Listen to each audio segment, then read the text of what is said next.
Hey guys, Sicko Man here, hoping you have a spooky fresh Friday, but first, let's get into what happened this week. So first off, the Nintendo Switch got a new update. Update 4.0 for the Nintendo Switch now allows you to plug in the WiiU GameCube controller adapter, allowing you to use those controllers with pretty much any game that is on the console. Now, a lot of people saw this, and definitely in the Smash community, people I saw on Twitter were kind of like, are they getting ready to put Smash on the Switch? And actually, Reggie has come out and said this is an accident, so that update was not intended to allow the WiiU GameCube controller adapter to also be compatible with the Nintendo Switch. I don't really see this changing though. For them to release this update and then retract it is kind of counterintuitive. It's a feature a lot of people wanted on the Switch, and those controllers are some of the best controllers that have really ever been made. It's got a really good fit, at least for the kind of games you play on Nintendo consoles. I'm not saying it's the perfect controller. There are better controllers out there. I prefer the PS4 controller. I'm just saying for the style of games Nintendo normally releases, the button mapping is pretty well done for what you can expect to be doing in that game. Overall, I'm hoping Nintendo keeps this feature in future updates. I don't see the point of getting rid of it. You already have these units sold. They're just going to end up on the side of the road as you continue to sell more Switch consoles. Granted, people still own the Wii U and people still use it. I also think you should be able to use these for the Nintendo Switch. It also helps alleviate the problem of the Switch only coming with those two little Joy-Cons and being able to only play with two people locally in games such as Mario Kart. While we're on the topic of Nintendo franchises, Animal Crossing is finally moving to mobile gaming with the release of Animal Crossing Pocket Camp. This game is coming to the iOS and Android stores. It's going to be complete with all those microtransactions that we know and love. It's going to be changing the scenery up though too. Nintendo is now placing you inside of a campground instead of your own little town. This takes you out of the role of mayor and puts you in the place of camp manager, and I'm actually hoping it makes Rossetti into this kind of like Ranger Rick version of himself. I want to see a Rossetti that's still worried about the game, and that same dialogue you kind of get to know and love in ACNL and its predecessors, but I also want them to give him a Ranger aspect, make him feel more like that. I also think that if they incorporate the police force into this game, they should also be Rangers instead. It would make more sense. It'll probably do it. It'll fit the aesthetic. The game looks nice actually. It looks like there's going to be an array of outdoor furniture you can get and build for your campers. As the seasons progress, I'm really hoping that they work on spacing. Spacing was a problem for me in ACNL. I didn't really like the way it was set up and the way things had to be spaced away from each other. So I'm hoping that with this new iteration, we get better spacing and maybe the option to store some things as the seasons change. So maybe, it's winter, we don't need some of these decorations out on the campground. We can stick them in the storage locker for furniture. Same thing with summer items. You're not going to need the lifeguard chair out in the middle of winter,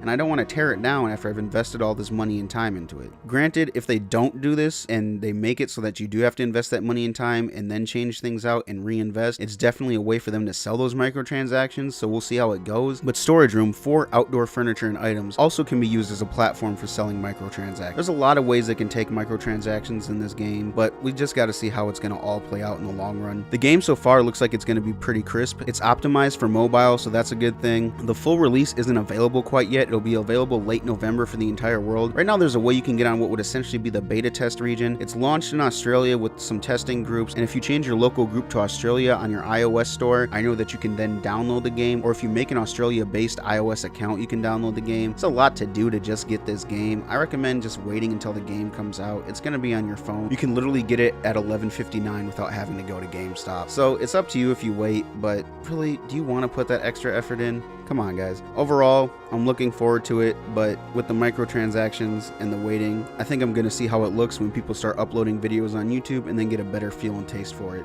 Moving on to esports, the DreamHack Denver trophies seem to have been made out of really brittle material. It looks like a lot of the winner trophies, regardless of your place, have been having problems with falling apart. The first one to report this was Zero from the Smash community. He's the best Smasher out there. Of course, he took first place, but he posted a picture on Twitter of his trophy just falling apart, and he wasn't the only person to have this problem. Hungrybox also had this problem after he won Melee, and SJ2, who took 4th place in Melee, also had his trophy fall apart. DreamHack said they will be replacing these competitors' trophies, but with an event like this of such a large scale and such consistency of happening, we had DreamHack Montreal and DreamHack Atlanta, you would think they'd make better material. Both those previous locations also had reports of the trophies just kind of falling apart, so this isn't something new. It's a problem they've kind of known about. They maybe need to switch manufacturers or where they're ordering these trophies from. They have a cool design, they've got moving parts and stuff, but is it really worth it for your trophy to just fall apart? As much as I want moving parts, I don't want my trophy falling apart on my way home so I can no longer display it. I know Zero's got enough trophies as it is. It's probably going to go to the back of his case, but it's still nice to have something to kind of show off like, hey, I'm the best at what I do.